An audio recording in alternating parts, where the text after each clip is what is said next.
성경 개관 두 번째 시간입니다. 지난주에 한 걸 잠깐 살펴볼까요?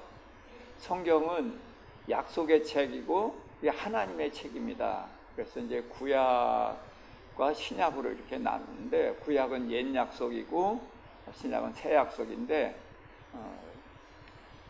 그래서 이제 구약은 그리스도가 오신다, 신약은 그리스도가 오셨다, 그리스도가 가셨다, 그리스도가 다시 오신다. 이렇게 그리스도 중심으로 성경을 보면 간단하게 볼 수가 있는 거죠. 그래서 구속사적으로 보면은 하나님은 온 인류를 하나님의 자녀로 지으셨는데, 그들이 타락하니까 아브라함을 통해서 이스라엘을 택하셨고, 또 이스라엘이 유다, 이스라엘 두 나라로 나눴는데, 하나님은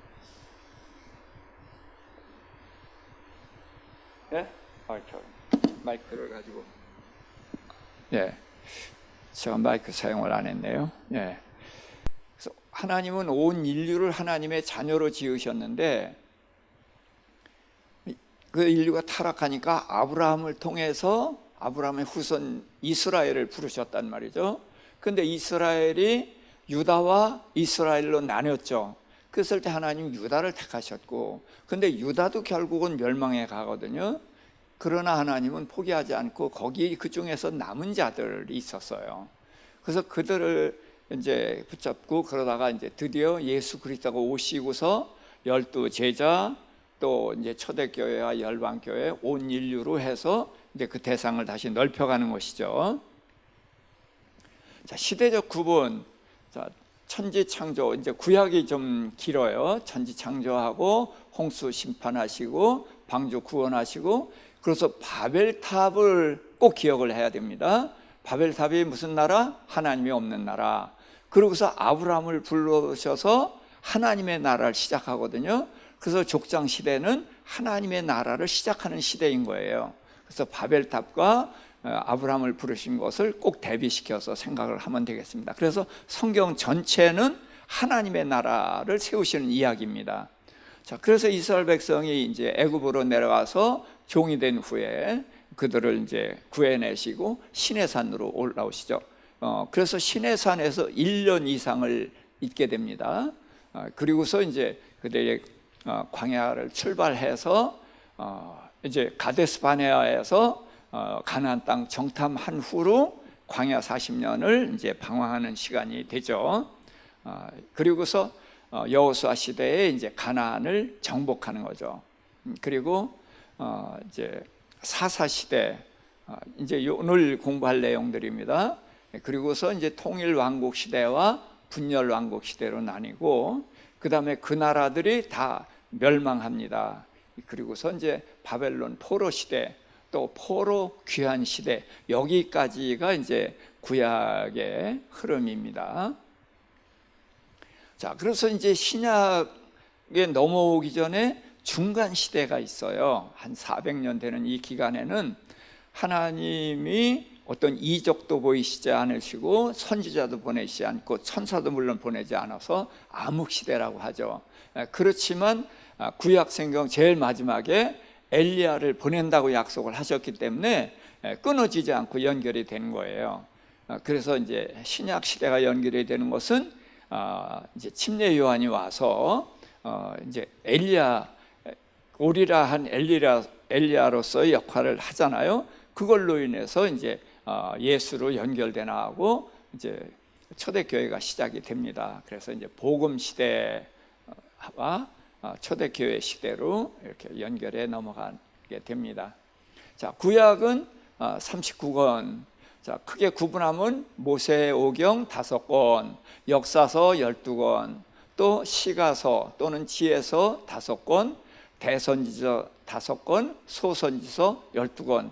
그래서 간단해요. 5하고 12만 알면 돼. 다시 한번요. 그래서 모세오경 5권, 역사서 12권, 시가서 5권, 대선지서 5권, 소선지서 12권. 그래서 5, 12로 해서 39권이 됩니다. 그 다음에 이제 복음서죠. 복음서는 신약인데, 신약이 27권인데 복음서가 4권, 역사서는 사도행전 하나, 그리고 이제 서신서가 21권이에요. 그래서 서신서를 이제 굳이 구분한다면은 바울 서신, 일반 서신으로 나누고, 바울 서신 중에는 이제 옥중 서신이 있고 목회 서신이라는 것이 있다. 그 정도로 알아두시면 좋겠고요. 그 다음에 이제 예언서로서 요한계시록이 있는 것이죠. 그래서 이제 우리가 지난주에 모세오경을 했었어요. 그래서 창세기는 모든 것의 이제 시작인데, 천기 창조에서 타락, 홍수 심판, 방주구원, 족장 시대 이렇게 갔지만 놓치지 않아야 되는 세 가지의 시작, 그것이 어둠에서 빛을 만드셔서 마침내 빛의 세계로 가는 거다. 그래서 1장 1절에서 시작되는 1장 이제 3절이죠. 빛을 만드시고 그러는 어둠에서 빛으로의 여행. 그 다음에 사람이 범죄하자마자 하나님께서는 여자의 후손, 3장 15절에 여자의 후손 보내실 것을 약속하셨단 말이에요. 그래서 인간이 선악과 언약을 범해서 죄를 졌고, 죄의 결과로 인해서 하나님의 자녀가 마귀의 종이 되고, 영생하는 존재가 죽는 존재가 되고, 성령이 함께 있었는데 떠났단 말이에요. 뭐 때문에? 죄 때문에. 그래서 하나님께서는 여자의 후손을 보내실 것을 약속하셨고, 그래서 요한복음 20장에 예수님이 부활하신 후에 제자들을 형제라고 부르셔서 하나님의 자녀의 신분을 회복하신 것이고, 그 다음에 후 하고 숨을 내쉬며 성령을 받으라. 그래서 성령이 다시 오실 것을 예표하신 거란 말이에요. 성령은 오순절에 오시니까. 그 다음에 이제 우리가 영생하는 존재, 구약에서는 죽지 않는 영생이었지만 신약에서는 죽지만 부활해서 영생하는, 그래서 구약은 그 육체 그대로 영생하는 것이었어요. 그런데 신약은 우리가 다른 몸으로, 예수님 몸처럼 다른 몸으로 부활한다. 이제 그런 것들을 이렇게 생각해야 됩니다. 그리고서 이제 세 번째는 바벨탑. 바벨탑은 하나님이 없는 나라다. 그래서 아브라함을 불러서 큰 민족, 그랬는데 그게 큰 나라라고 해야 된다고 그랬고, 그래서 아브라함을 통해서 하나님의 나라를 시작하는 거다. 그래서 어둠에서 빛으로, 또 죄로 인해서 우리가 이제 무너진 우리를 여자의 후손을 보내서 다시 세우시는 그 얘기고, 그 다음에 하나님이 없는 나라를 흩으시고 하나님의 나라를 시작하는 이 세 가지를 꼭 창세기에서 기억을 해야만 됩니다. 자, 출애굽기는 이제 셋으로 나눈다고 그랬죠. 출애굽을 해서 홍해를 건너서 시내산까지 오는 것, 시내산에서 하나님께서 언약을 세우신단 말이에요. 그래서 십계명과 대인규례, 대물규례, 대신규례, 그것을 이스라엘 백성이 그대로 하겠습니다 하고 언약을 맺어서 언약 백성이 되는 거예요.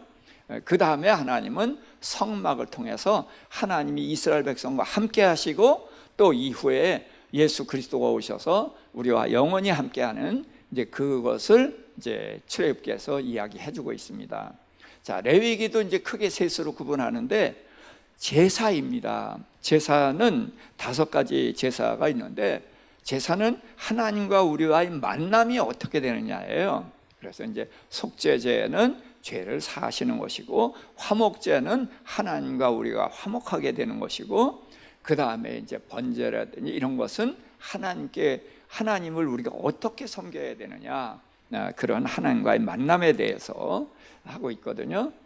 그래서 이제 제사가 있고, 그러면서 2가지를 얘기하셔요. 하나는 깨끗하라, 하나는 거룩하라.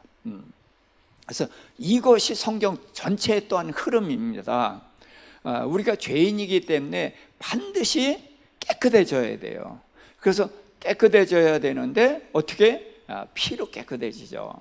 그래서 송아지의 피나 또는 양의 피로 깨끗해지고, 그 다음엔 하나님의 말씀으로 거룩해지는 거예요. 그래서 깨끗해지고 거룩해진다. 그러면서 분별하라고 얘기를 하거든요. 뭘 분별하냐? 부정하고 정한 것. 그러니까 깨끗하고 더러운 것을 분별해야 돼요. 그게 기본이에요. 먼저. 그 다음에는 거룩하고 속된 것.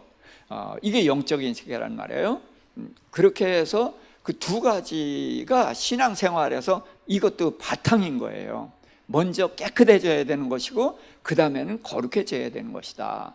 그것이 이제 레위기를 통해서 말씀하시는데, 깨끗해지고 거룩해지는 게 뭐예요? 제사를 통해서. 제사는 뭐예요? 하나님과의 만남이거든. 그래서 하나님과의 만남을 통해서 우리가 깨끗해지고 거룩해질 수 있다. 그것이 레위기입니다. 민수기는 두 번의 인구조사한 것이 제목이다 그랬어요. 그래서 애굽에서 나와서 시내에서 인구조사했을 때 60만 3,550명. 자, 그리고서 그들이 이제 광야 생활을 하고 요단강 앞에 모압 평야에서 다시 인구조사를 했을 때 60만 1,730명. 둘 다 60만이에요. 그리고 그들은 다 이스라엘이에요. 그래서 이스라엘이 애굽에서 나와서 광야를 거쳐서 요단강을 건너서 젖과 꿀이 흐르는 가나안 땅을 들어간단 말이에요. 이게 이스라엘이 나와서 거쳐서 들어가는 거예요. 그러나 그 사람은 전혀 다른 사람이 되는 거죠. 그래서 애굽에서 나온 사람은 다 죽고 광야에서 태어난 사람이 가나안 땅에 들어간다는 거예요. 자, 이것이 바로 뭘 말하냐? 우리가 옛사람이 다 죽고 새 사람이 장성한 자가 되어서 천국에 들어가는 것이다. 그것이 중요하기 때문에 민수기 인구조사한 두 권이 이게 책 제목이 되는 것입니다. 그래서 광야에서 하나님이 무자비하게 트집만 잡으면 죽이시는 것이 뭐예요? 옛사람이 죽어야 빨리 새 사람들이 장성하는 거고, 새 사람이 빨리 자라야 가나안 땅에 들어가는 거란 말이에요. 그러니까 하나님이 하시는 모든 일은 선하시고 모든 일은 다 우리를 위한 것이다. 이런 것들을 이제 구약에서도 다 이해할 수가 있는 것입니다. 그래서 그들이 이제 새 사람이 되어서 이제 기업을 얻게 되는 것이죠. 자, 신명기는 율법을 다시 한번 설명하는 것이다. 그래서 출애굽기에도 하나님이 십계명, 대인규례, 대물규례, 대신규례 이런 걸 말씀하셨잖아요. 또 레위기에 또 많은 말씀을 주셨잖아요. 그런 말씀을 주셨는데 신명기에서는 다시 한번 설명을 하는 거란 말이에요. 그래서 납신자 두 번째 이제 율법을 설명하는 책이다. 그렇게 제목은 이제 신명기가 그런 거예요. 자, 그런데 여기에서는 들어 이제 듣고 준행하라. 그 행하라는 걸 굉장히 강조하셔요. 듣고 준행하라. 하나님을 찾아가라. 적극적인 신앙생활 하라는 거예요. 하나님이 뭐 찾아오고 이게 아니라 우리가 하나님을 찾아가야 된다. 그래서 예루살렘에 있는 성전을 이제 3번, 1년에 3번 적어도 찾아가야 돼요. 이제 그런 적극적인 신앙생활을 해야 되는 것을 말하는 거고, 그 다음에 하나님의 백성이 됐으면 어떻게 살아가야 되느냐, 그런 성민의 도리를 말씀하셔요. 그러면서 복과 저주를 말씀하시거든. 그게 뭐예요? 내가 어떻게 사느냐에 의해서 복이 너를 기다리기도 하고 저주가 너를 기다리기도 한다. 결국은 우리가 받는 것은 내가 어떻게 사느냐에 의해서 받는 거예요. 하나님의 은혜로 우리가 하나님의 자녀가 되고 하나님 백성이 되고 다 그렇게 가지만 궁극적으로는 내가 어떤 선택을 하느냐에 따라서 복이 나를 기다리고 있거나 저주가 나를 기다리고 있다는 거죠. 그래서 구원은 은혜로 얻는 거예요. 그러나 은혜로 구원을 얻은 자에게는 천국을 침노하는 나의 싸움, 그것이 내 미래를 결정한다. 그래서 복과 저주가 있고, 자, 모압 언약이라고 해서 끝부분에 이제 말씀하신 것이 뭐냐면, 너희는 결국 내 말씀을 다 거역하고 너희는 결국 멸망하게 될 것이다, 반역할 것이다 라고 얘기를 해요. 무슨 얘기냐? 하나님이 이제 그 이후에 쭉 하셔요. 하나님은 이스라엘 포기하지 않고 계속해서 용서하시고 사랑하시고 품으시고 계속 그러셔요. 그렇지만 이 백성이 끝내 하나님을 거역하고 그러거든요. 그것을 모압 언약을 통해서 말씀을 하신 거예요. 그러니까 무슨 얘기예요? 너희는 구제불능이다는 거예요. 구제불능. 그래서 구약의 긴 역사가 나오지만 구제불능이라는 것을 역사적인 사실을 통해서 입증하시는 거예요. 그러면서 너희 멸망할 수밖에 없음에도 불구하고 하나님은 포기할 수가 없다. 왜? 우리 사람은 하나님의 자녀로 지으셨기 때문에 하나님 포기 못 하시는 거예요. 포기 못 하시고, 그래서 3장 15절에 약속한 대로 여자의 우선 예수 그리스도를 보내셔서 우리를 구원하실 것, 그것을 이제 역사를 통해서 말씀을 하신 거예요. 그래서 이제 그렇게 될 것을 모압 언약을 통해서 말씀하셨던 것이죠. 자, 이제 역사서로 들어가는데, 역사서는 하나님의 나라 이야기예요. 자, 창세기 1장에서 분명히 얘기했죠. 바벨탑은 하나님이 없는 나라, 하나님이 없는 나라를 흩으시고 아브라함을 부르셔서 하나님의 나라를 세우실 것을 말씀하셨단 말이에요. 그 하나님의 나라가 이제 가나안 땅을 정복하면서 시작이 되는 거예요. 그래서 여호수아 시대, 자, 여호수아가 이름이 무슨 뜻이에요? 여호와께서 구원하신다. 예수님하고 똑같은 이름이에요. 예수님, 여호수아, 호세아 다 같은 이름입니다. 여호와께서 구원하신다. 그래서 이스라엘 백성이 가나안 땅을 정복했다, 우리가 그 말을 사용합니다마는 이스라엘이 정복한 것이 아니라 하나님이 주신 거예요. 이건 우리가 분명히 알아야 됩니다. 그런데 그들이 정복했다고 하는 것은 그들이 가만히 있는데 하나님이 아 하고서 입에 넣어준 것이 아니라 하나님의 말씀대로 하나님을 의지하고 가는 거예요. 여리고성을 한 바퀴 돌아라, 한 바퀴 돌고, 암소리 하지 말아라, 암소리 안 하고, 그렇게 해서 엿새 동안 한 바퀴 돌고, 7째 날에는 7번 돌아라. 그래서 하나님의 말씀대로 하는 거예요. 자, 그리고서 외치라, 그러니까 무너졌단 말이에요. 자, 그러면은 생각해 보세요. 이스라엘 백성이 13번 돌았기 때문에 무너져요? 외쳤기 때문에 무너져요? 전혀 아니에요. 근데 왜 무너져요? 하나님의 말씀대로 순종했으니까. 근데 왜 순종했어요?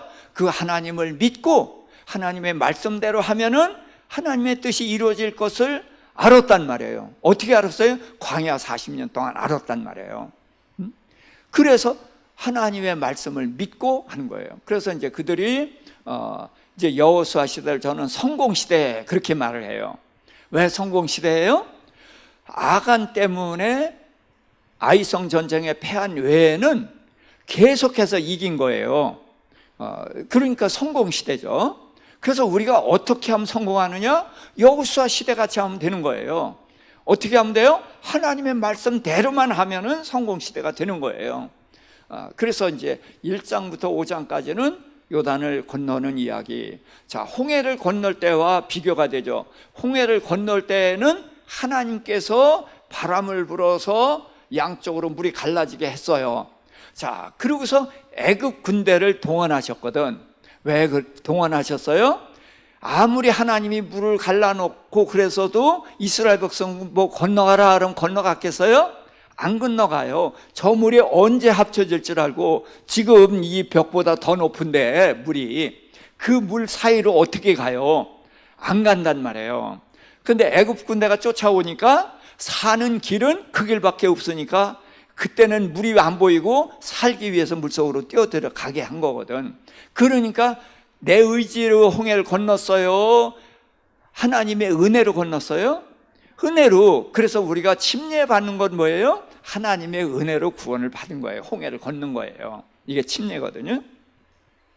자, 그래서 요단을 그런데 이제 이 백성들이 광야 40년을 거친 후에 요단강을 건너는데 우선 제일 앞에 제사장들이 하나님의 궤를 메고 가요.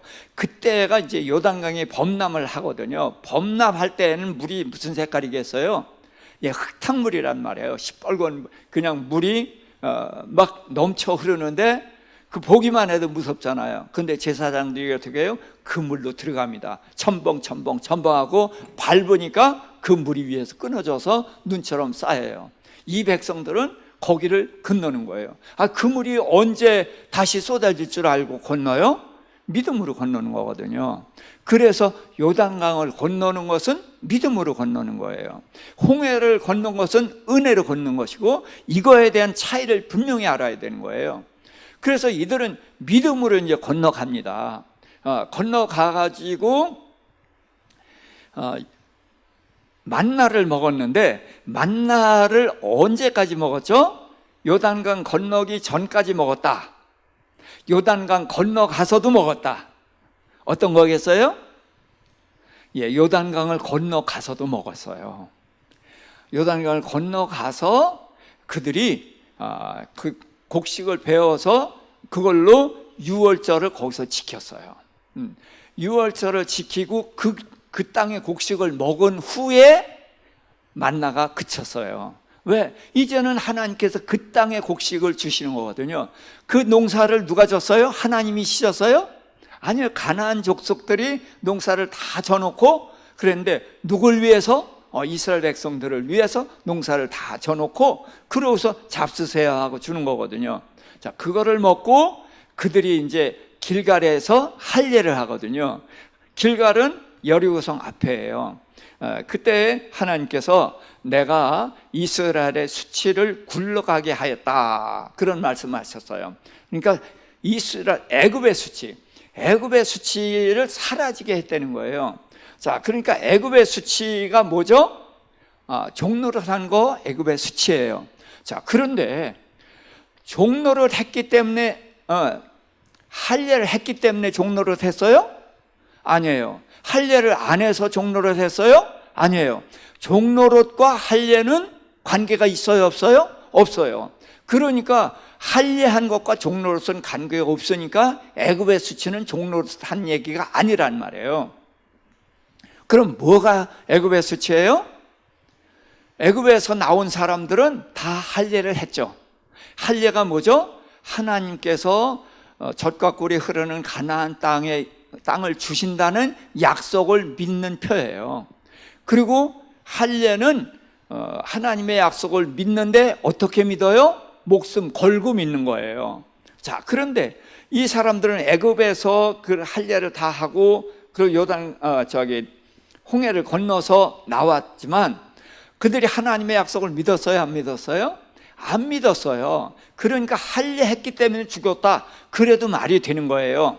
이해되시죠?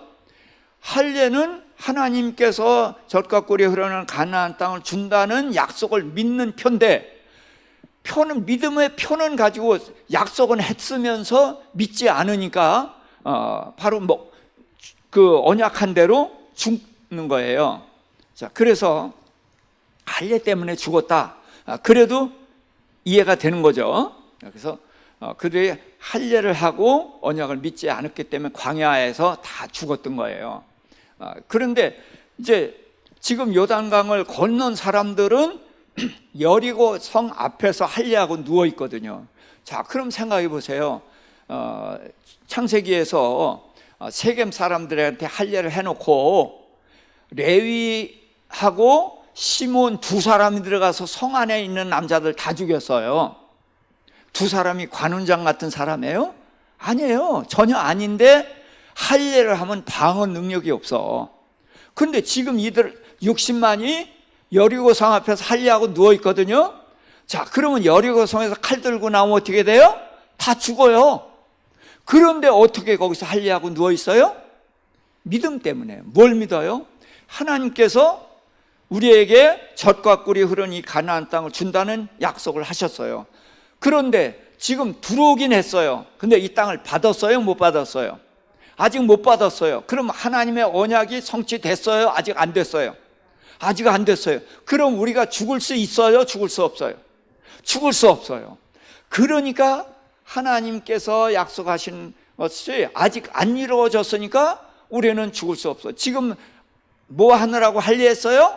하나님의 언약을 믿는 표로 할례를 하거든요.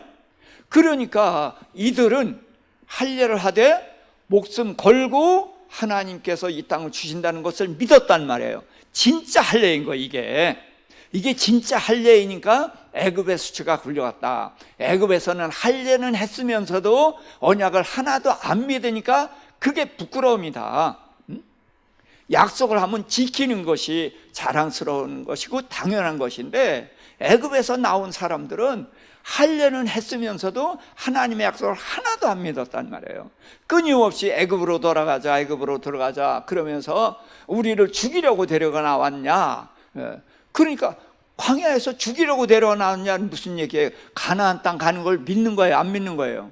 안 믿는 것이거든. 그러니까 믿음대로 된다는 거에요. 이런 거에 해당이 되는 거예요. 믿음대로. 그러니까 하나님의 약속을 안 믿잖아요. 그리고 죽이려고 이런 소리 하니까 그래, 너희 믿음대로 죽어. 그래서 광야에서 그들은 다 죽었던 것이거든요. 이것이 애굽의 수치예요. 그런데 광야에서 태어난 사람들은 여리고성 적 앞에서 할례라고 누워있다는 거예요. 왜? 하나님의 약속이 아직 안 이루어졌기 때문에 우린 절대로 안 죽어. 적 앞에서 누워있으니까 편안하게. 그것을 그래서 하나님께서 애굽의 수치를 굴러가게 했다. 그것은 무슨 얘기냐? 이들의 믿음이 이들 속에서 나왔어요. 하나님이 주셨어요. 하나님이 주신 거예요. 그러니까 애굽의 수치가 굴러가게 했다. 애굽의 불신을 이들은 믿음을 갖게 했는데 이 믿음이 이들 속에서 나온 것이 아니라 하나님께서 광야 40년 동안에 이들에게 믿음을 주셨단 말이에요. 그래서 하나님의 은혜로 우리가 믿은 거거든요. 그래서 성경에 너희가 그 은혜로 인하여 믿음으로 말미암아 구원을 얻었나니, 그래서 믿음으로 구원을 얻었어요. 그러나 이것이 너희에게서 난 것이 아니요 하나님의 선물이라. 그래서 믿음은 자랑할 것이 없는 거예요. 전부 하나님의 은혜인 거예요. 그래서 이들은 위대한 신앙을 가졌지만 그 신앙 역시 하나님이 주신 것이다. 그래서 이제 이런 믿음의 사람들에게 이제 가나안 땅을 주시는 것입니다. 할례를 했는데 진짜 할례를 했잖아요. 목숨 걸고 믿잖아요. 자, 그들에게 이제 가나안 땅을 주신 것입니다. 제일 먼저 여리고성 정복하는 이야기도 정말 정복하는 것과 아무 관계도 없는 일을 시키잖아요. 한 바퀴 돌고 쉬어라, 또 한 바퀴 돌고 쉬어라. 그래서 7째 날은 7바퀴 돌아라 그러면서 잠잠해 그런 거예요. 그러니까 잠잠하게 앞에서만 나팔 불고 그래서 7바퀴를 도는 거예요. 그 다음에 외치라 그럴 땐 외쳤어요. 그러니까 여기에서 중요한 건 뭐예요? 하나님의 말씀대로 순종했다는 거예요. 근데 왜 순종해요? 하나님은 말씀하시면 반드시 이루신 분이다. 그래서 그 하나님의 약속을 믿고 순종한 게 이 그 믿음이란 말이죠. 근데 우리는 순종이라는 말을 쓸 때 믿음이 없으면서도 이 하나님의 말씀을 모르면서도 무조건 하는 것을 순종이다. 그거 틀린 것은 아니지만 이해하지 못하고 맹목적으로 하는 것을 믿음이라고 이쪽으로 끌고 가는 위험성이 있다는 거예요. 그게 순종만 강조하는 것은 그런 위험성이 있어요. 근데 이들은 하나님의 약속을 온전히 믿고 그래서 여리고성 앞에서 그냥 누워있던 그런 믿음의 사람들이잖아요. 하나님께 완전히 목숨을 맡긴 거잖아요. 그런 믿음의 사람들이기 때문에 그 땅을 정복한 거고, 하나님이 무슨 말씀이든지 순종하는 것은 그 하나님에 대한 전적인 신뢰가 있기 때문에 하는 거란 말이에요. 그래서 믿음은 이해가 바탕으로 깔려야 된다. 그래서 제가 까다롭게 성경을 보는 것은 그 이해가 깔려야 되기 때문에 이 부분을 제가 강조를 하는 거예요. 그래서 가나안 땅 정복하는 이야기가 많지 않아요. 6장부터 12장까지 그러니까 몇 장이에요? 8장이에요. 그렇죠? 6, 7, 8, 9, 10, 11, 12 7장이네. 자, 7장이에요. 그 다음에는 13장부터 21장까지는 기업을 분배하는 거예요. 그래서 가나안 땅을 정복한 다음에 이제 12지파에게 그 땅을 나눠주는 이야기거든요. 자, 그러니까 전쟁하는 것이 실제로 길지가 않아요. 그런데 여기서 전쟁하는 것에서 중요한 것은 이들이 전쟁을 할 때 적에게서 많은 병거와 말들을 노획을 했어요. 그런데 그걸 다 어떻게 했어요? 다 힘줄을 끊어버리고 병거는 불살라버렸어요. 자, 전쟁에서 가장 필요한 것이 말과 병거예요. 그런데 여호수아는 그걸 다 폐기 처분했습니다. 왜? 적들은 말과 병거를 의지해서 전쟁을 하지만 우리는 여호와 하나님을 의지해서 전쟁을 한다. 그래서 여호수아는 다 버렸던 거예요. 그리고서 하나님만 전적으로 의지한 것이죠. 그래서 이 여호수아 시대의 전쟁은 어떻게 보면 거짓말 같아요. 그냥 황당한 전쟁인 거예요. 자, 그리고 그때의 그 가나안 땅의 사람들이 연합군을 조성해갖고 싸우러 나와요. 그런데 한 족속이 싸우지 않고 항복하려 나왔죠. 누구예요? 기브온 족속입니다. 기브온 족속 이야기는 우리가 좀 알고 넘어가야 되는데, 자, 기브온 족속이 그 가나안 땅에 살고 있으면서 마치 먼 데서 오는 것처럼 옷도 다 헤어진 옷에 뭐 포도주 그 가죽 부대도 다 깊고 뭐 그냥 이렇게 하고 신발도 다 떨어진 거, 빵도 그 곰팡이 쓰는 거, 이런 걸 하고서 마치 먼 데서 오는 것처럼 하고 위장을 하고 왔어요. 그래서 우린 먼 데서 왔고 여러분들하고 화친하려고 합니다. 그랬더니 여호수아가 의심을 했어요. 너네들 앞만 봐도 요 가까운 데서 온 것 같은데, 그런데 아닙니다. 우리는 먼 데서 왔습니다. 그랬더니 그들이 기도하지 않고 화친을 하고 맹세를 했어요. 자, 여호와 이름으로 맹세하면 그건 바꿀 수가 없거든. 자, 맹세한 지 3일 만에 그들이 기브온 족속이라는 걸 알은 거예요. 자, 그러니까 너희가 왜 우리를 속였느냐? 그랬더니 우리는 여호와께서 당신들에게 이 땅을 주신 것을 알았다. 그래서 우리는 살기 위해서 그렇게 했고, 맘대로 해라. 우린 당신의 종이니까 죽이든지 살기든지 맘대로 해라. 그랬더니 맹세했기 때문에 죽일 수는 없잖아요. 그래서 그들이 이제 물깃고 나무 패는 사람이 됐고, 그들이 이제 주로 성전에서 일을 하고 개인에게도 섬기는 일을 했지만 성전에서 일을 하는 족속이 됐어요. 그런데 뒤에 보면 이제 이런 말씀이 나와요. 하나님께서 그 가나안 여러 족속들의 마음을 강팍하게 해서 여호수아와 싸우려 나오게 했다는 거예요. 그래서 그들을 전부 진멸했다. 그런데 기브온 족속은 어떻게 했어요? 싸우러 나오지 않고 항복하러 왔거든. 그러면은 싸우러 나온 사람들의 마음을 하나님께서 강팍하게 했으면은 기브온의 마음을 강팍하게 안 하셨죠. 그래서 기브온이 나와 항복한 거란 말이에요. 그러면은 기브온이 구원을 받은 것은 하나님의 은혜라는 거예요. 자, 그리고 생각해 보세요. 여호수아가 장로들이랑 같이 의심했어요. 그럼 의심하면은 간단해. 누구한테 어떻게 하면 돼요? 하나님, 얘네들 어디서 왔어요? 하고 물어보면 돼요. 근데 이들이 기도하지 않았다. 말이 됩니까? 저같이 기도 잘 안 하는 목사도 그런 일 생기면 기도해요. 그런데 어떻게 여호수아가 갈렙이 기도도 안 하고 화친하고 맹세까지 했겠느냐고요. 그건 하나님이 막으신 거예요. 왜? 기도하게 되면 하나님이 거짓말할 수 없잖아요. 기브온 사람들이다. 그러면 하나님의 명령이 뭐예요? 이 땅에 있는 모든 족속은 반드시 죽이라 그랬단 말이에요. 그러니까 항복을 받아줄 수가 없는 거예요. 그러니까 기도하지 못하게 막으셔서 그들을 살리셨거든요. 그런데 왜 그럼 기브온 족속을 살리셨을까?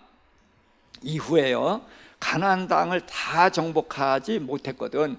많은 족속들을 나중에는 그냥 같이 살았단 말이에요. 근데 그 같이 산 사람들 때문에 이스라엘이 변질됐고, 그 다음에 그들이 하나님을 떠났고 멸망하게 된 것이네요. 원인이 그들에게 있는 거예요. 가나안 족속에게. 근데 기브온 족속은 어땠냐? 이 기브온 족속은 종이 돼서 나무 패고 물 깃는 사람들이 됐는데, 이 족속의 이름이 나중엔 이제 느디님이라는 이름으로 바뀌어요. 느디님이 뭐냐 하면 하나님께 바쳐진 사람들. 그래서 하나님께 바쳐진 사람들은 성전에서 물기 있고 나무기 있는 이제 종과 같은 사람인 거예요. 자, 그런데 이제 유다가 멸망했어요. 이스라엘은 오래전에 멸망하고, 유다가 멸망하고 70년이 지나고 이제 포로가 돌아올 때에, 그때에 가장 앞장서서 돌아와서 성전을 중건하는 일에 앞장선 사람이 누구냐? 느디님 사람들이에요. 그러니까 이 기브온 사람들은 하나님이 우리를 살리셨다는 그 은혜를 잊지 않고 종의 신분으로 살면서도 그 하나님을 배반하지 않았던 거예요. 그래서 이스라엘이 배반해서 무너지고 유다도 무너졌는데도 불구하고 이 기브온 사람들은 변질되지 않았다는 거예요. 그들은 정식으로 하나님의 말씀을 배웠겠어요? 아니죠. 성전에서 섬기다 보니까 들은 풍월같이 귀동냥으로 하나님에 대해서 배웠을 정도밖에 없어요.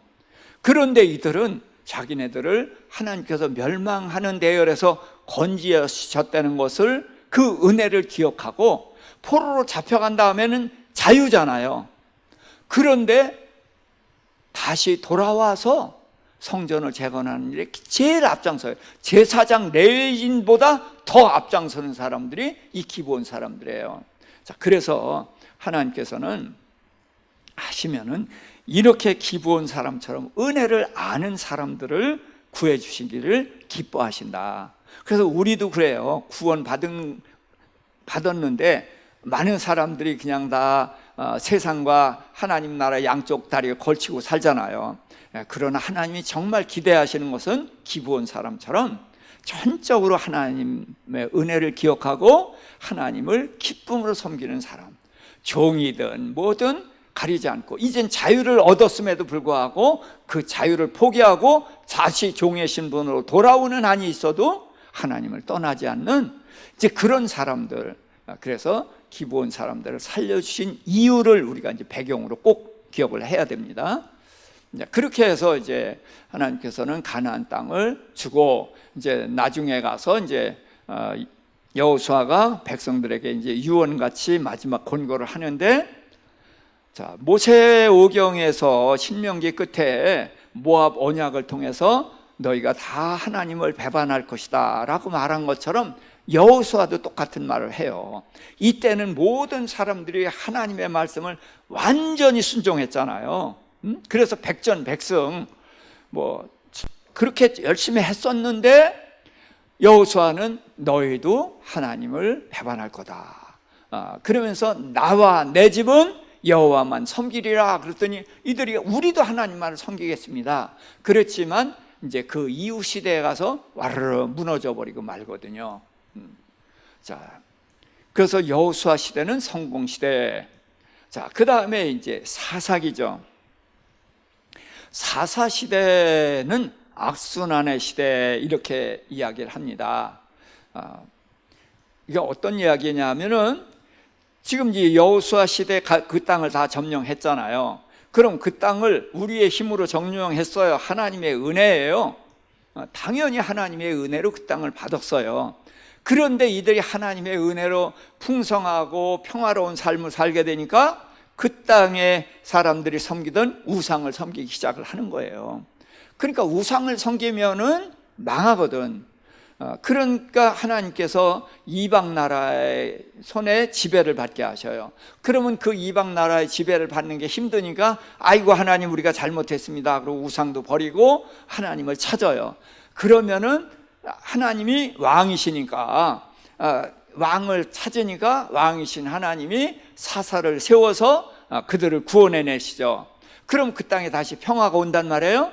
그러면은 정신 차리고 하나님을 잘 섬겨야 되는데 이들이 계속해서 또 우상을 섬기는 거예요.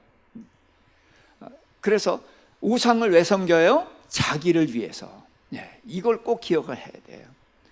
내가 나를 위해서 선택을 한다? 그게 바로 우상 섬기는 거예요. 그러면서 이게 그냥 똑같은 반복이 되면서 점점 어떻게 하냐? 아래로 굴러서 내려가는 거예요. 자, 그것이 이제 악순환의 문제입니다. 그래서 이제 이때에 이제 사사시대 배경을 1장, 2장에 설명을 하는데, 여기서 이렇게 시작이 되죠. 모세가 죽은 후에. 그래서 모세가 죽은 후에로 시작된다는 것은 뭐냐? 이제 율법 시대가 가고 은혜 시대가 왔다는 거예요. 믿음의 시대가 왔다는 거예요. 그래서 이제 여호수아 시대는 여호와께서 구원하신다. 그래서 하나님의 은혜 시대이거든요. 믿음의 시대고. 자, 그런데 이게 이제 여호수아 시대인 건데, 이게 사사 시대에는 여호수아가 죽은 후에 이렇게 된단 말이에요.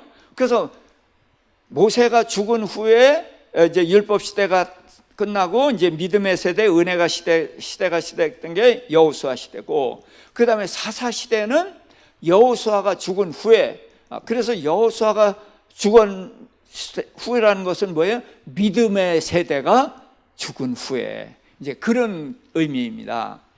그래서 믿음의 세대가 끊어지고, 그러고서 이제 다음 세대가 돼야 되는데 다른 세대라는 말을 하고 있어요. 이게 참 묘합니다. 근데 거기에는 그렇게 한 배경이 있어요. 그때 이제 그들에게 천사가 나타나서 하나님의 사자가 와서 그들을 책망하거든요. 근데 하나님의 사자가 어디서 와요? 하늘에서 내려와야 되죠? 그런데 어디에서 왔어요? 길갈에서 왔어요. 하나님의 사자가 길갈에서 복임으로 왔거든. 복임이 우는 곳, 그런 뜻이에요. 그럼 왜 길갈에서 왔을까? 하나님의 사자가 어디에서 왔다는 이야기는 이 사사기에만 있습니다. 다른 데는 그냥 하나님이 사자는 나타난 거예요. 어디서 와요? 당연히 하늘에서 온 거야. 그런데 이 사사시대에는 길갈에서 왔다. 그게 이제 무슨 뜻인가? 길갈이 어떤 곳이에요? 이스라엘이 적 앞에서, 여리고 앞에서 할례하고 누워있던 믿음의 위대한 모습을 보여주신 거죠. 믿음의 세대란 말이에요. 근데 그 믿음의 세대의 자리에서 복임으로 왔는데 이들이 믿음이 있어요, 없어요? 없어요. 그러니까 믿음의 세대에서 믿음이 없는 세대로 와서 책망을 하는 거예요. 그러면서 너희 조상을 생각해봐라. 너희 조상은 길갈에서 할례를 하고 적 앞에서 누워 있었던 위대한 믿음들의 세대가 너희 조상인데 너희는 어떻게 이럴 수가 있느냐? 왜 이렇게 믿음이 없느냐? 그래서 책망하기 위해서 이제 길갈에서 왔다 그러거든요. 그러면서 이제 그들을 이제 너희가 하나님의 말씀을 떠났고 그랬기 때문에 이제 이방인들의 지배를 받게 될 것이다. 그랬더니 그들이 울었어요. 자, 통곡을 하고 우니까 이제 회개했다 그러는데 울면 회개예요? 아니에요. 근데 여기서 회개했다고 말을 하면 안 되는 거예요. 이들은 울긴 울었지만 하나도 달라진 게 없어요. 그래서 이런 것을 뭐라고 하냐? 후회했다는 거예요. 후회는 잘못된 걸 알고 깨달은 거예요. 그렇지만 거기까지 달라지는 것이 없는 거예요. 그래서 이들이 달라진 것이 없다. 그래서 이제 복임, 우는 자들, 그러면서 이제 이 시대가 다른 세대가 됐다, 그 얘기를 하는 거예요. 그래서 다른 세대다. 그 앞에는 믿음의 세대인데 이들이 다른 세대니까 무슨 세대? 믿음이 없는 세대. 자, 그래서 믿음이 없는 세대지만 그들이 하나님의 백성이기 때문에 하나님께서는 이제 그들을 백성으로 아끼는데, 자, 하나님을 떠나니까 그들이 이제 고난 당하게 하고 그 부르짖으면 사사를 보내시는데, 자, 사사가 몇 명이죠? 예, 사사의 사사는 12명이에요. 자, 이제 아비멜렉이라는 친구가 나오는데 기드온의 아들 아비멜렉은 사사라고 할 수가 없어요. 아비멜렉은 사사 할 수가 없고, 이제 흔히 적사사, 그러니까 가짜 사사, 잘못된 사사 이런 표현을 하는데, 그는 왕이었어요.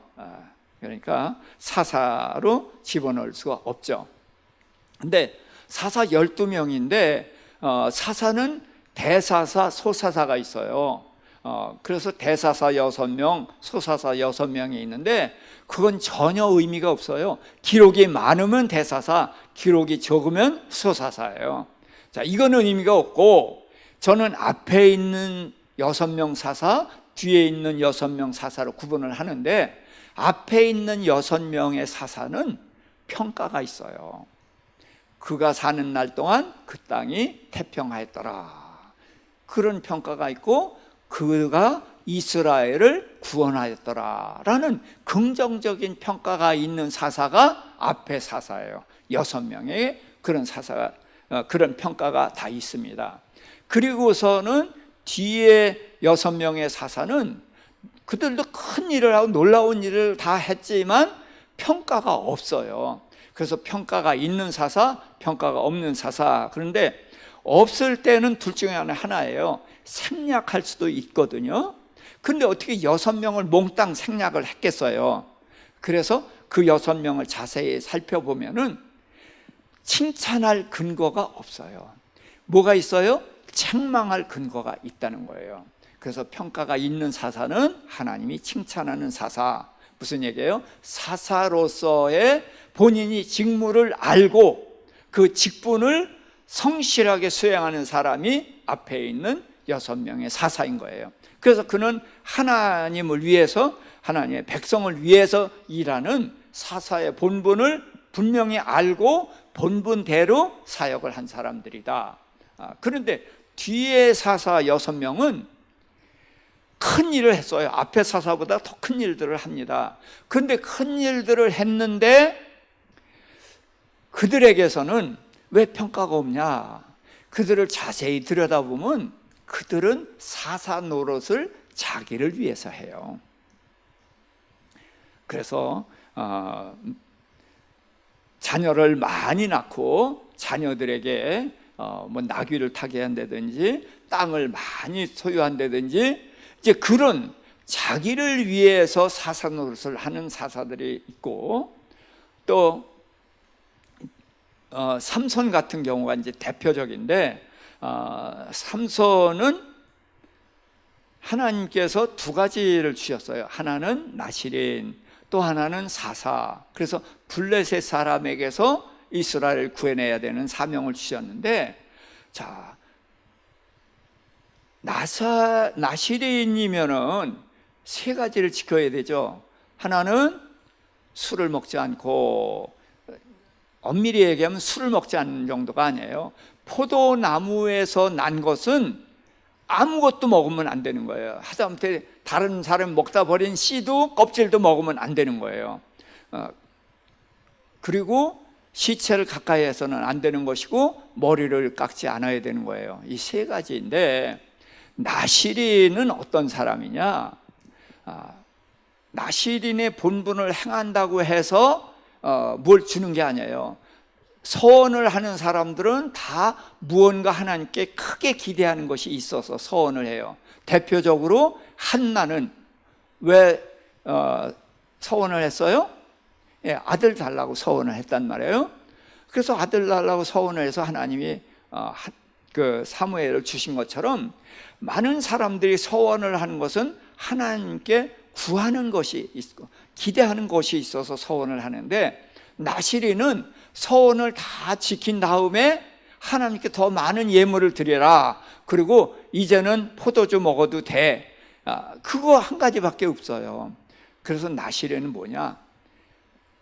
다른 사람들은 하나님께 원하는 것이 있고 구하는 것이 있어서 서원을 하지만, 나실인은 하나님께 받은 것이 커서 그 은혜 때문에 내가 감동해서 하나님을 위해서 무엇을 할까? 그래서 하나님을 위해서 나실인이 되는, 그러니까 하나님께 무언가를 받기 위해서 서원을 한 것이 아니라, 나실인은 하나님께 받은 것이 있어서 하나님께 서원을 하는, 하나님의 은혜가 나를 움직인 거예요.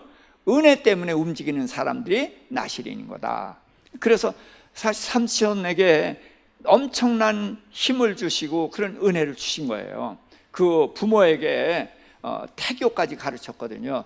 술 먹지 말고 부정한 것 먹지 말고 그렇게 하라 그랬는데, 이 삼손은 그런 엄청난 하나님의 은혜와 사랑을 받았음에도 불구하고 한 번도 하나님을 위해서 일해본 적이 없고 자기 백성을 위해서 일해본 적이 없어요. 블레셋 사람 많이 죽였지만 왜 죽였어요? 내가 살기 위해서 죽였고, 내가 화가 나서 죽였고, 내가 복수하느라 죽였어요. 자, 입다는 어떤 사람이냐? 입다 같은 경우는 참 큰 용사예요. 타고난 큰 용사인데 자기 백성들, 특히 장로들과 형제들에게 배반을 당했어요. 그랬기 때문에 그는 사람을 믿지 못해요. 그래가지고 이제 그 미디안이 쳐들어오니까 그들로부터 암몬이 쳐들어왔구나. 암몬이 쳐들어오니까 자기네들이 쫓아냈던 사람을 불러오는 거예요. 그래서 이제 그가 와가지고 전쟁을 하는데, 싸울 이유가 뭐예요? 나를 배신한 사람을 위해서 싸워줄 필요가 없잖아요. 그러니까 그들이 너를 높여주겠다, 우리의 머리가 되게 해주겠다 그랬더니, 이제 그래서 입다는 이제 가는 거죠. 그러니까 누굴 위해서 사사노릇해요? 나를 위해서. 이렇게 되는 거예요. 그러나 기드온은 어떤 사람이에요? 기드온은 용기가 없는 사람이에요. 그러나 하나님이 너와 함께 하시겠다. 그래서 혼자서는 아무것도 못하지만 하나님이 함께 하시면 큰 일을 하는 큰 용사예요. 입다는 하나님이 없어도 용사고, 기드온은 하나님이 있어야만 용사가 되는, 이제 이런 대비되는 것들이 있습니다. 그래서 기드온은 하나님을 위해서, 백성을 위해서 싸우고, 입다는 역시 자기를 위해서 싸우고, 이제 이렇게 돼가는 것입니다. 삼손이 제일 마지막에 그 블레셋 사람들의 성을 무너뜨리면서 장렬하게 최후를 죽는데, 그때에도 자기 삶을 후회하거나 회개하거나 이스라엘 위해서 싸우지 않습니다. 거기 이제 성경에 보면 이렇게 돼 있어요. 삼손이 이제 16장 28절에 보면 여호와께 부르짖어 이르되 주 여호와여 구하옵나니 나를 생각하옵소서. 하나님이여 구하옵나니 이번만 나를 강하게 하사 나의 두 눈을 뺀 블레셋 사람에게 원수를 단번에 갚게 하옵소서. 자, 왜 죽어요? 내 눈 뺀 원수를 갚고 죽겠다는 거예요. 여기서 나를 강하게 하사 나를 생각하고 나의 눈 뺀, 나가 세 번이나 들어가요. 그래서 자기를 위해서 산 사람이라는 거예요. 우리가 이런 분별력을 가질 때에 우리가 신앙생활도 제바로 할 수가 있는 것입니다. 그래서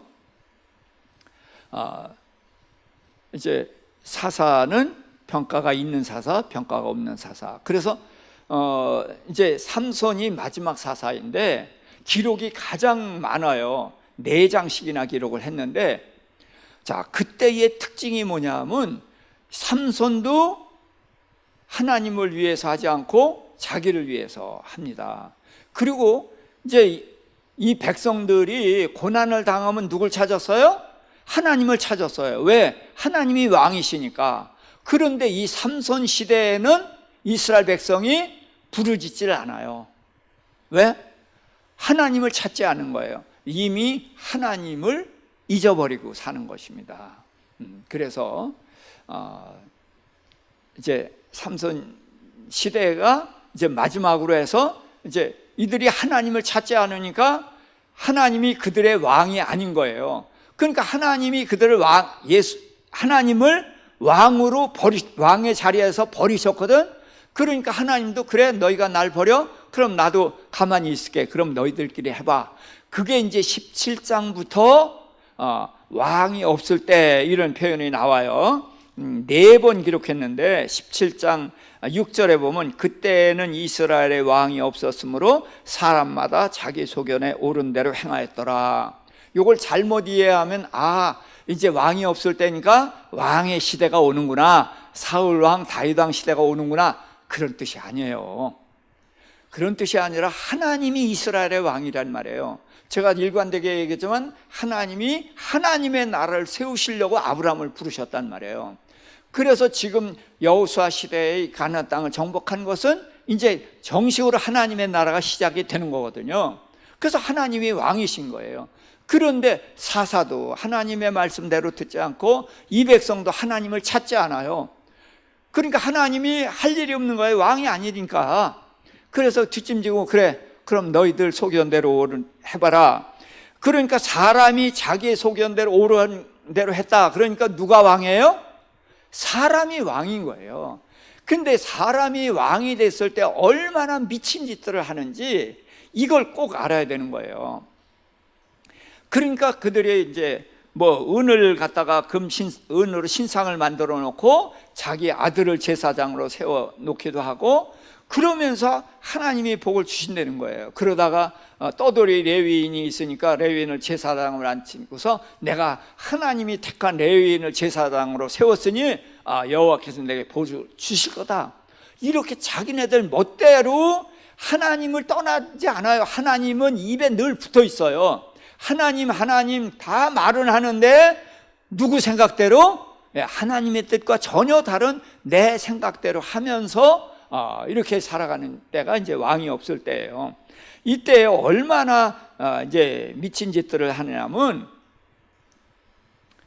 이때 이제 동성애자들 나오고 이제 레위인이면서 간음해서 도망간 여인을 또 가서 따뜻하게 위로해주고 다시 와요. 참 너그러운 사람 같죠. 그런데 이건 우리가 사람의 눈으로 보면 똑같이 너그러운 사람이에요. 사람의 생각대로 옳은 대로 하니까. 그러나 우리는 하나님의 백성이란 말이에요. 하나님의 뜻에 뭐예요? 간음한 자는 돌로 쳐 죽여라. 그런데 이는 따뜻하게 위로하고 또로 데리고 간단 말이에요. 자, 이런 것을 우리는 분별해야 되는데 우리도 저 사람 참 너그러운 사람이네, 이렇게 보면은 똑같은 사람이 되는 거예요. 그래서 그렇게 가다가 이제 이제 기브온 사람들, 베냐민 지파의 기브온 사람들이 이제 그를 이제 겁탈하고 그러다가 이제 죽게 하죠. 그랬더니 그를 12토막을 내서 12지파에게 나눠준 거예요. 그랬더니 12지파가 깜짝 놀래가지고 이들이 이제 이렇게 말해요. 자, 이제 19장 29절 30절인데 그가 이제 자기 집에 이르러서 칼을 가지고 자기 첩의 시체를 그 마디를 찌고 12덩이에 나누고 그것을 이스라엘 사방에 두루 보내매 그것을 보는 자가 다 이르되 이스라엘 자손이 애굽 땅에서 올라온 날부터 오늘까지 이런 일은 일어나지도 아니하였고 보지도 못하였도다. 이 일을 생각한 후에 상의한 후에 말하자. 그래서 시체를 12토막, 이 제사장 레위인이니까 고기 다루는 일이 익숙하죠. 근데 사람의 시체를 12토막 내서 보내니까 이런 일은 듣도 못한 일이다. 그러면서 모이자 그러는 거예요. 자, 그래서 그들이 이제 하나같이 합심해서 이제 올라와서 자, 이제 3절에 이런 얘기를 합니다. 이스라엘 자손이 이르되 이 악한 일이 어떻게 일어났는지 우리에게 말하라. 그렇죠. 시체를 12토막 낸 건 이거는 악한 일 중에 악한 일이에요. 자기네들 말대로 듣도 보도 못한 일을 했단 말이에요. 그래서 악한 일인데 그 악한 일을 한 그 레위인의 말을 듣고 그 사람의 시키는 대로 하는 거예요. 왜? 하나님의 말씀을 떠나니까. 그래서 하나님의 말씀을 떠나고 사람 말을 듣게 되면 이렇게 악한 자의 말을 따라서 하니까 더 악한 일을 하게 되는 거죠. 그래서 동족끼리 이제 큰 전쟁을 하게 되고, 또 이들이 이제 한결같이 이제 문제가 뭐냐 하면 맹세를 한다는 거예요. 자, 그래서 이들이 이제 그 레위인의 말을 듣고서 11절에 이와 같이 이스라엘 모든 사람이 하나같이 합심하여 그 성읍을 치려고 모였더라. 자, 이게 바벨탑하고 비슷하잖아요. 바벨탑에 어떻게 했어요? 우리가 흩어짐을 면하자, 우리가 우리의 이름을 내고 하나 되자 그랬단 말이에요. 그런데 거기에 누가 빠졌어요? 하나님이 빠져서 하나 된 거예요. 근데 이들이 하나같이 합심했다는 거예요. 근데 역시 누가 빠졌어요?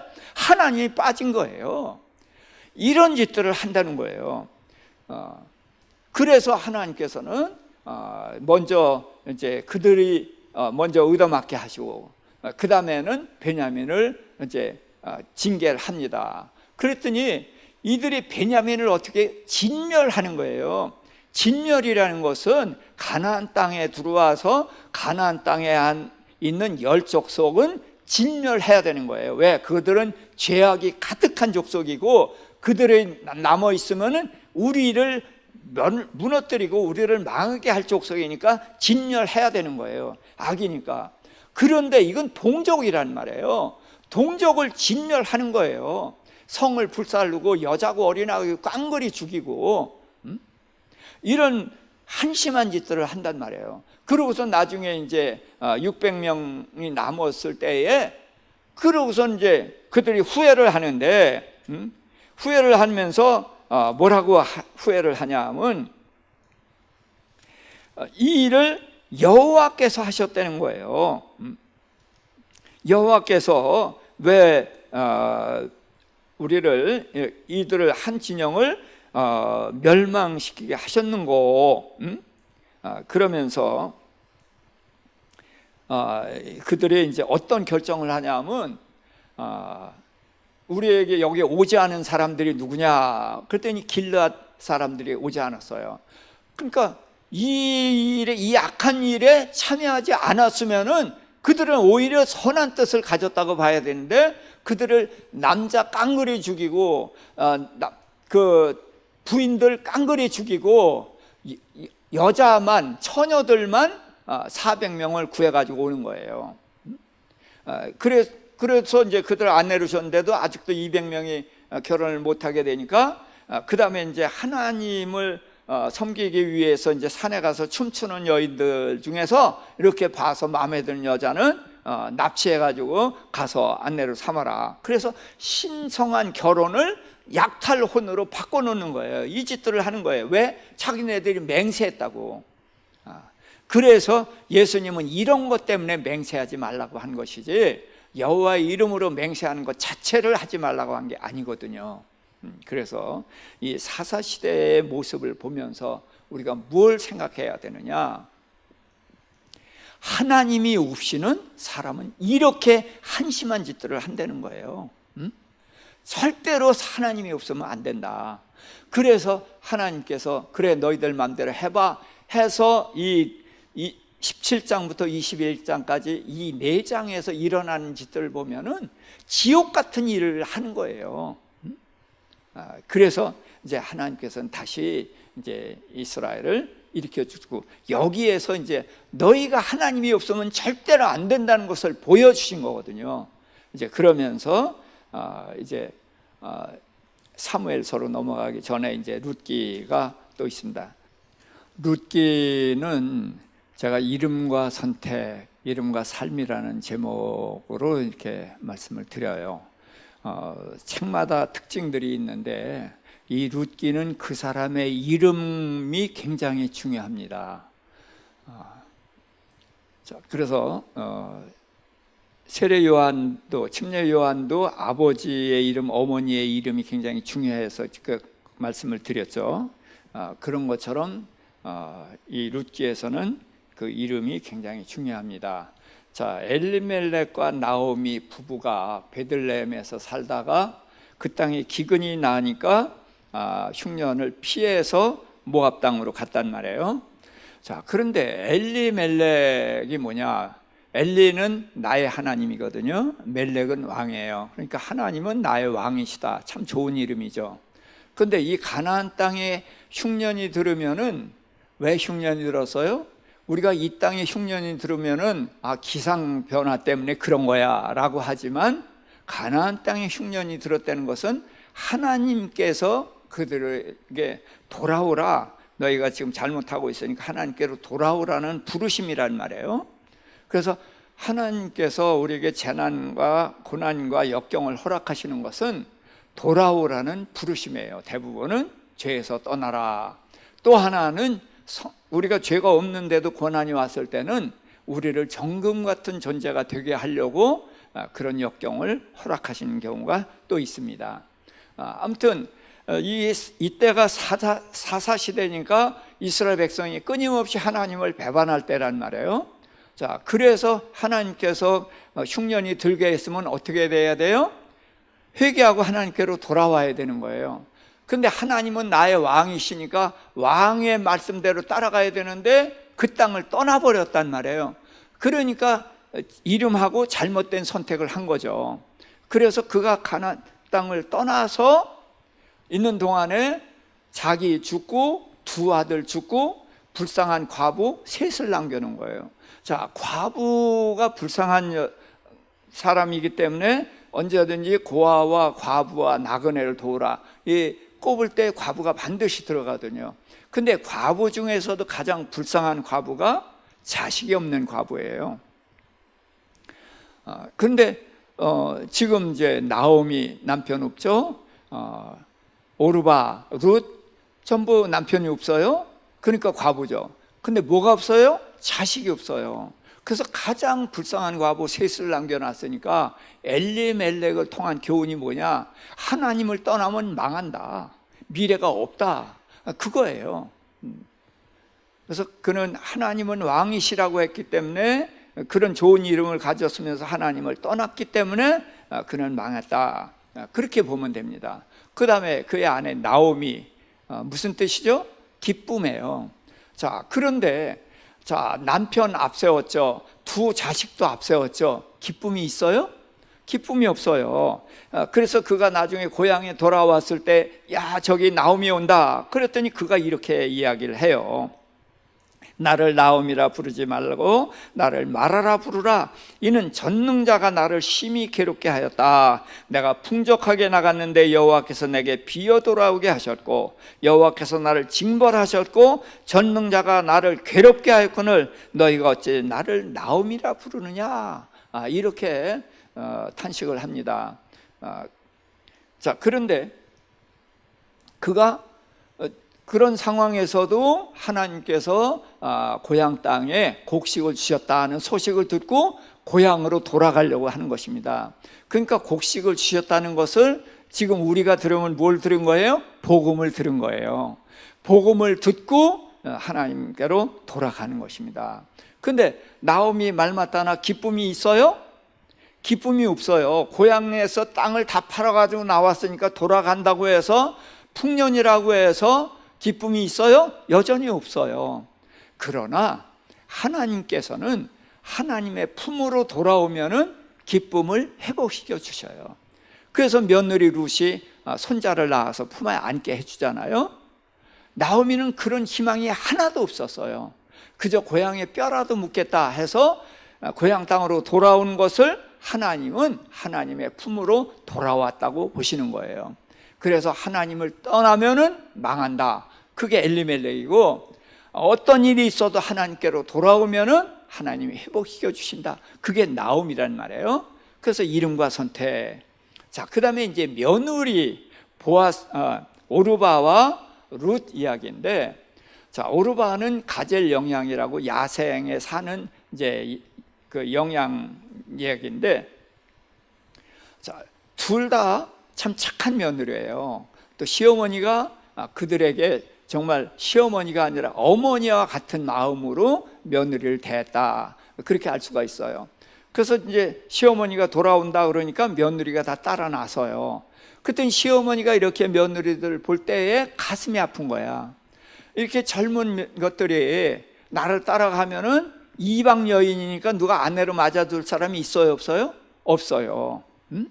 그리고 내가 땅이 있고 뭐 그런 게 있으면 모르는데 난 땅도 다 팔고 왔단 말이에요. 그럼 돌아가서 가난하게 살아야 되는 거예요. 이삭 줍기를 하면서 나를 봉양해야 된단 말이에요. 자, 그러니까 이 딸들이 나 따라가면은, 며느리들이 날 따라가면은 그들이 멸시당하고 그냥 평생 과부로 살아야 되고 너무나 안타까운 거예요. 그래서 너희 돌아가라.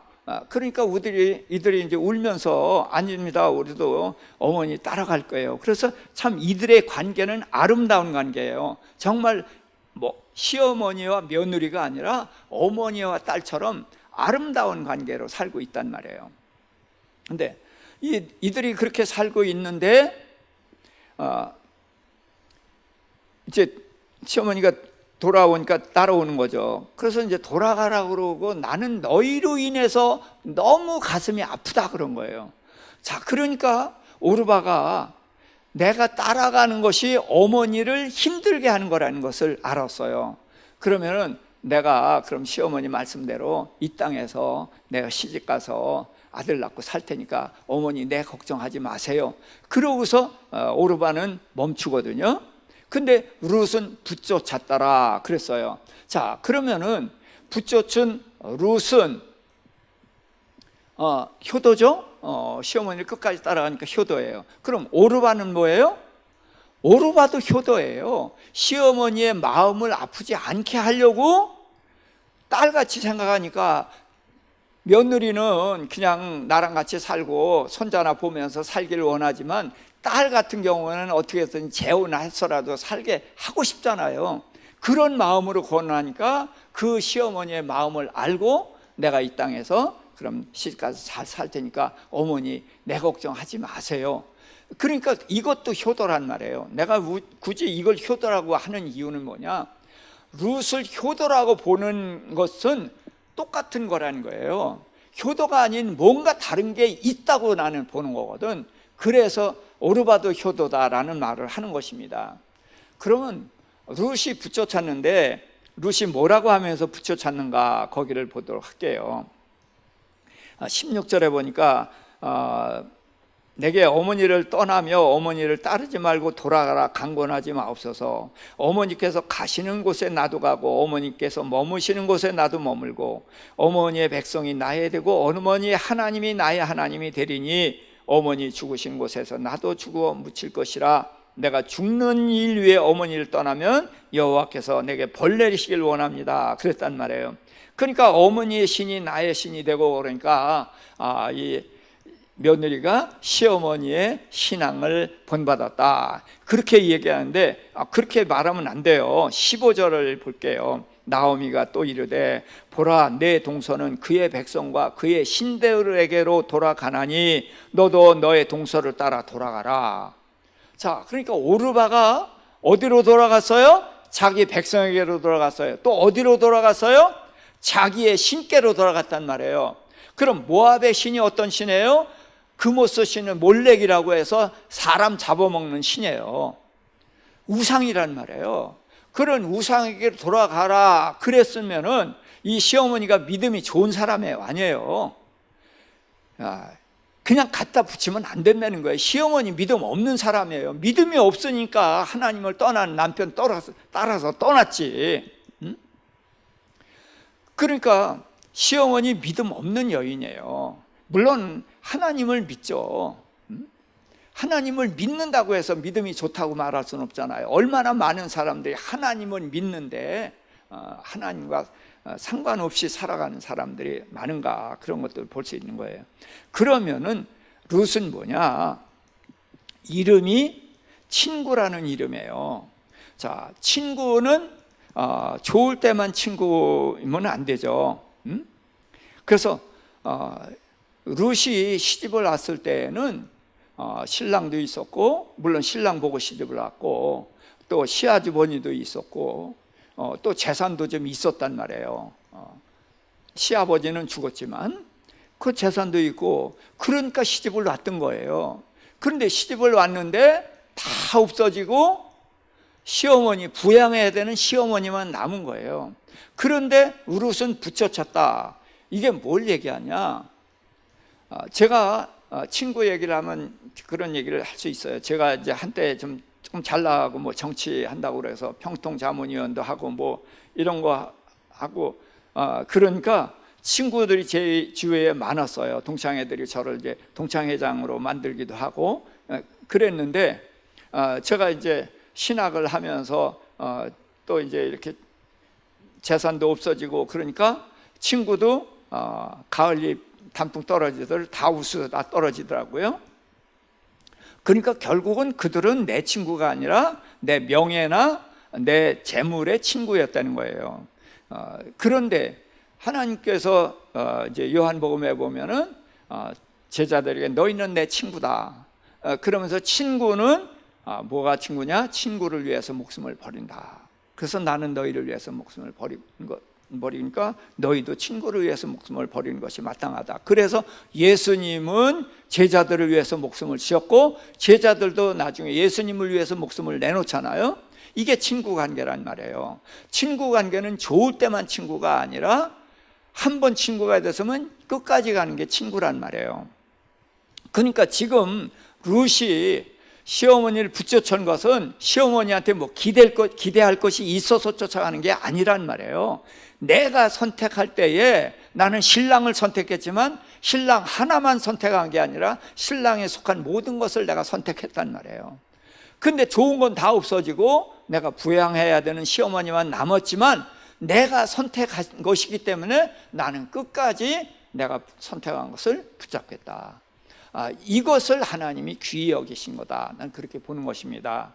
자, 우리가 지금 이혼율이 거의 뭐 결혼율의 절반 수준까지 올라가 있다고 하지 않습니까? 자, 그러면 결혼할 때에 얼마 살고 이혼하겠다 그렇게 결혼한 사람이 있어요? 누구도 없어요. 근데 왜 그렇게 이혼율이 높아요? 살다 보니까 바뀌었거든. 내 기대와 달라졌단 말이에요. 그러니까 많은 사람들이 그렇게 헤어지는 거예요. 자, 부부 사이가 헤어지니까 뭐 다른 관계도 더 말할 것도 없죠. 그러니까 사람들은 처음에 선택한 것에서 조건이 달라지면 다 달라진다는 거예요. 그리고 우리가 예수를 믿으면서도 예수님한테 내가 원하는 것이 나오지 않으면 떠나는 사람들도 꽤 있단 말이에요. 신앙생활도 이렇다는 거예요. 근데 하나님은 이 룻을 통해서 우리에게 말씀하신 건 뭐냐? 너희가 한번 사랑을 갖고 했고 한번 신앙을 갖고 선택을 했다면 끝까지 룻처럼 붙잡는 자가 되라. 이것을 우리에게 말씀하고 싶어서 룻을 높여준 것이다. 왜요? 룻은 모압 여인입니다.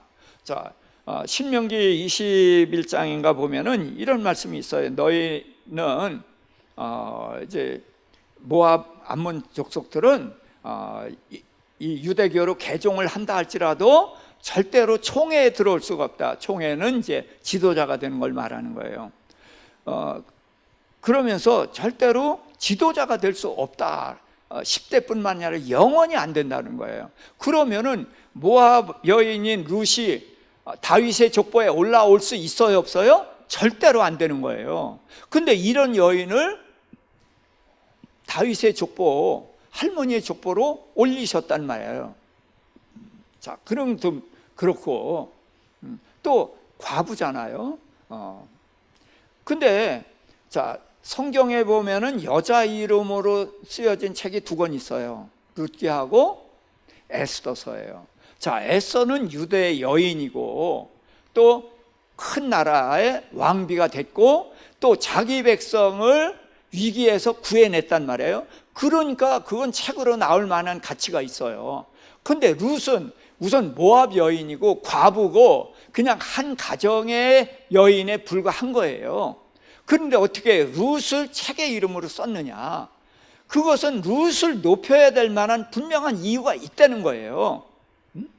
근데 효도다? 효도는 많은 사람들이 해요. 당연히 해야 되는 거고 오르바도 효도를 했다는 거예요. 그렇기 때문에 효도라고 하기에는 룻을 선택한 근거가 희박하다는 거예요. 세상에 많은 사람들이 다 효도를 하는데 그 사람들은 어떻게 룻처럼 이렇게 높이지 못하느냐, 그런 얘기죠. 그랬을 때 저는 룻의 이름이 친구라는 것, 그래서 한 번 선택한 것을 끝까지 붙잡는 것을 하나님 높이신 거다. 왜? 이 세대가 점점 더 각박한 세대가 되어 갈수록 한 번 선택한 것을 끝까지 붙잡는 사람이 귀하게 돼버렸다는 거예요. 그래서 얼마 전에 오래전 얘기에 벌써 TV에 한 어떤 부부 이야기가 나오는데, 아내가 식물인간이 돼서 병상에 누워 있어요. 남편이 택시 운전을 해요. 그런데 이미 8년 전에 아내가 누워 있는데 그 아내를 극진히 보살피는 거예요. 그러니까 장인 장모님이 그 사위 보고, 이 사람아, 이젠 자네 할 도리 다 했네. 이제는 좋은 사람 만나서 재혼해서 살게나. 그렇게 해서 가라고 그러니까 친정 어머니 아버지가 사위를 그렇게 떠다 밀어요. 그런데도 이 남자는 아닙니다. 내가 이 아내를 선택했고 나는 이 아내를 사랑하니까 이 아내를 절대로 버릴 수가 없습니다. 그래서 그걸 보면서 많은 사람들이 눈물을 흘리고 감동을 했거든요. 그런데 우리가 결혼할 때 보면 다 선서했어요. 뭐라고 선서했어요? 이 사람과 부유할 때나 가난할 때나 병들었을 때나 건강할 때나 한결같이 사랑하고, 그렇게 다 선서했단 말이에요. 그러니까 그 사람은 선서한 대로 한 거니까 대단한 거 아닌 거예요. 대단한 게 아닌데 왜 대단한 게 돼요? 선서대로 사는 사람이 없다는 거예요. 그러니까 하나님께서는 이 룻을 높이는 이유가 뭐냐? 친구라는 거예요. 그래서 자기가 결혼을 했고 선택한 것을 끝까지 붙잡는다. 하나님께서는 이 부분 때문에 룻을 높여주신 것이다. 그래서 모압 여인인데도 불구하고 다윗의 족보에 오르게 하고, 과부인데도 불구하고 오르게 하고, 그렇게 해서 이 여인을 높이는 것이다. 저는 이제 그렇게 생각을 합니다. 자, 그 다음에 이제 보아스라는 사람이 생겨요. 자, 보아스는 유력자, 힘이 있는 사람이라는 거예요. 그런데 그가 나오미를 돕고 룻을 돕는데 어떻게 돕느냐? 말로 돕습니다. 재물로 돕는 게 아니라 말로 도와요. 그래서 룻이 뭐라고 말을 하냐면, 내 주여, 내가 당신께 은혜 입기를 원하나이다. 나는 당신의 한 해 중에 하나와도 같지 못하오나 당신이 이 하녀를 위로하시고 마음을 기쁘게 하는 말씀을 하셨나이다.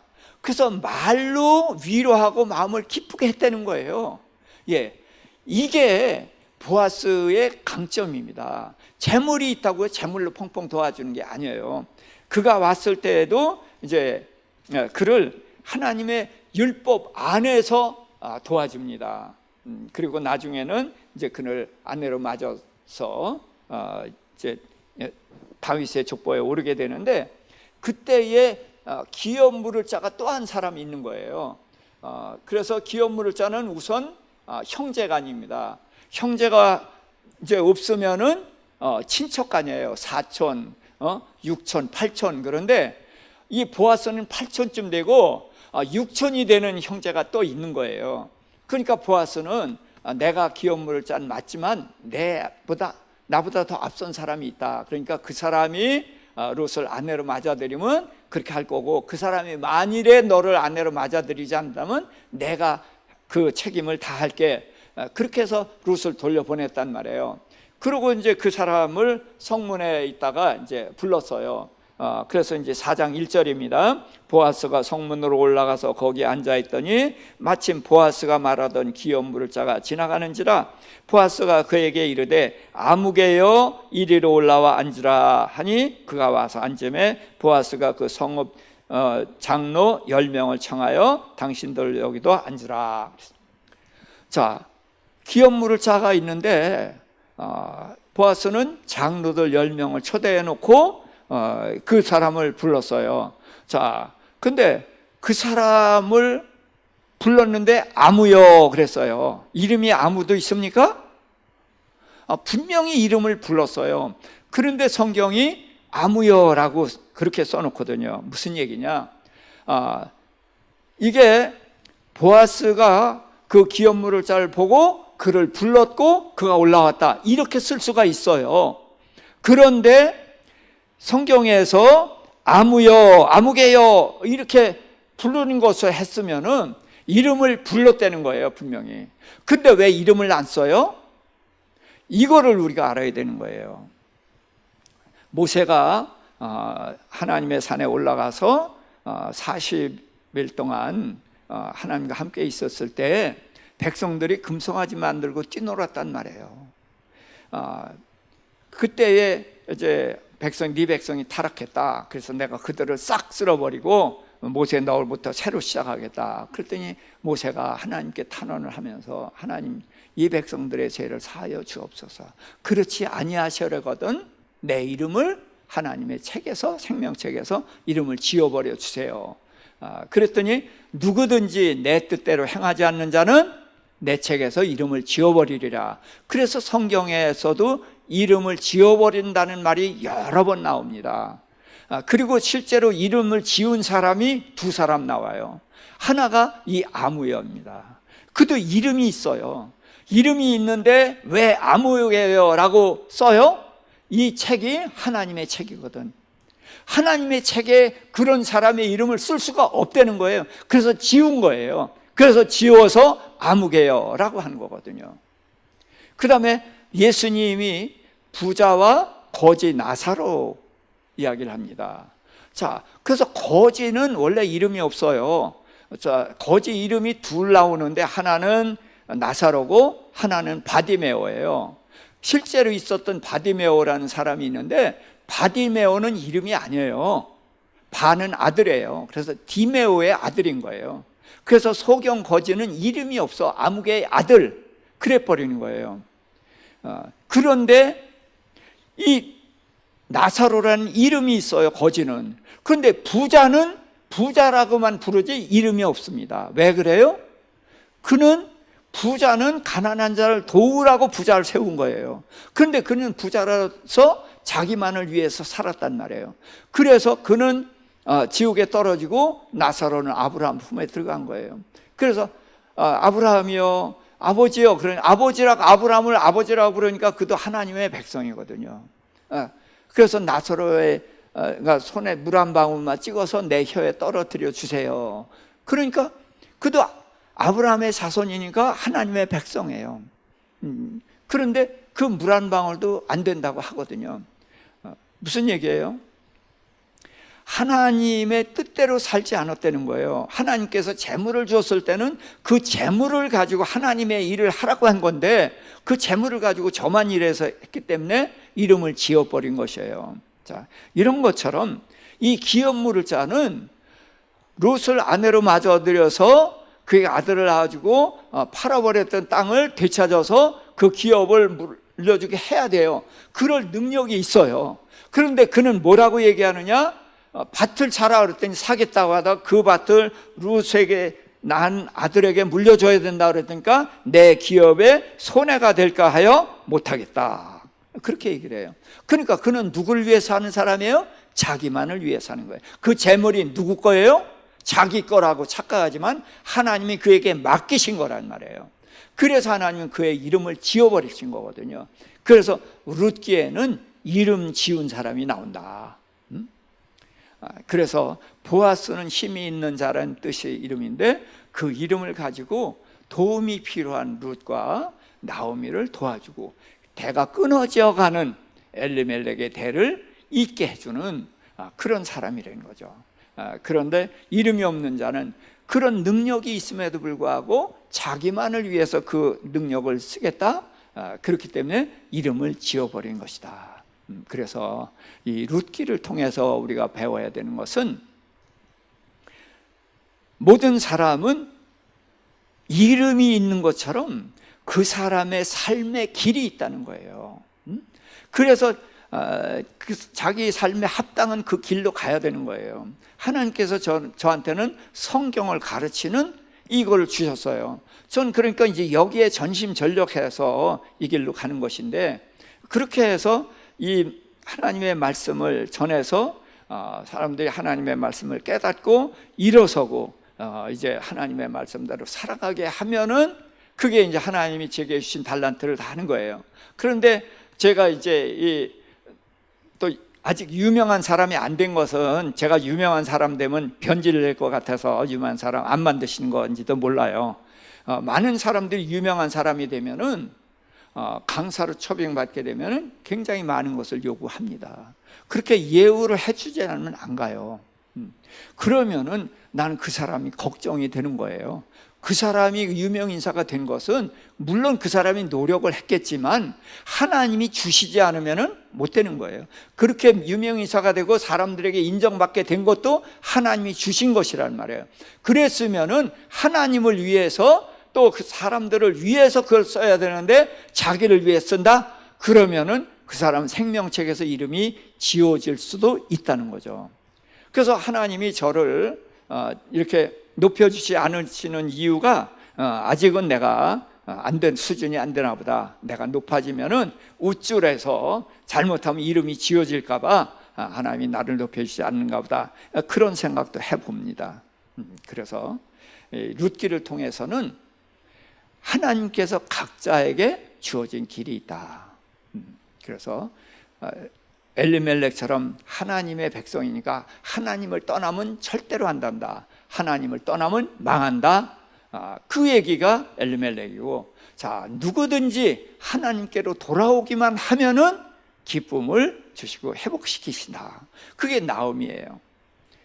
그래서 하나님을 원망하고 불평하고 그러잖아요. 얼마나 심하게 원망을 해요? 거길 보면은 나오미가 이렇게 이야기를 하는 거예요. 나를 말하라 하면서 전능자가 나를 심히 괴롭게 하였다. 여호와께서 나를 비어 돌아오게 하고 나를 징벌하셨고 나를 괴롭게 하셨다. 아주 그냥 짧은 말 속에 하나님에 대한 원망이 가득해요. 그렇다고 하나님 책망해요? 안 해요. 오냐 그래 원망해도 좋아, 너 잘 왔어. 그렇게 받아주시는 거예요. 그리고 그에게 기쁨을 회복시켜 주시죠.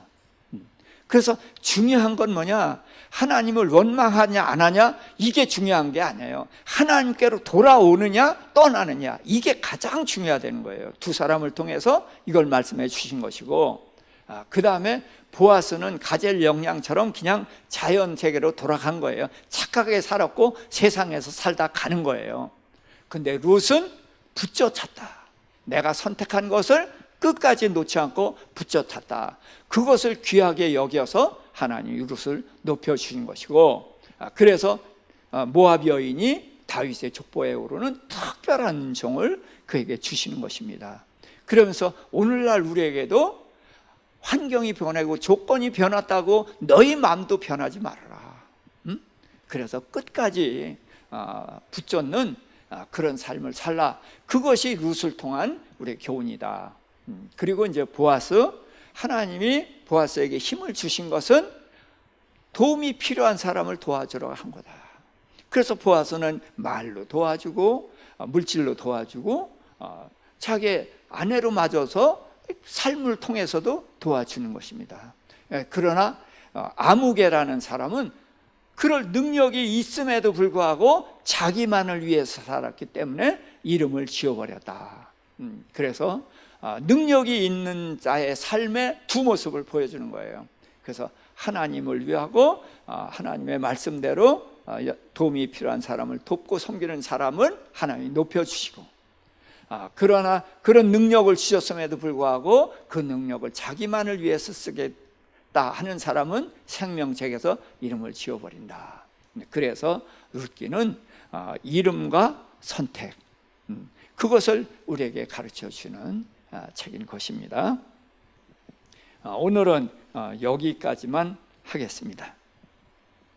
자, 우리 기도하십시다. 하나님 아버지, 크신 사랑을 감사합니다.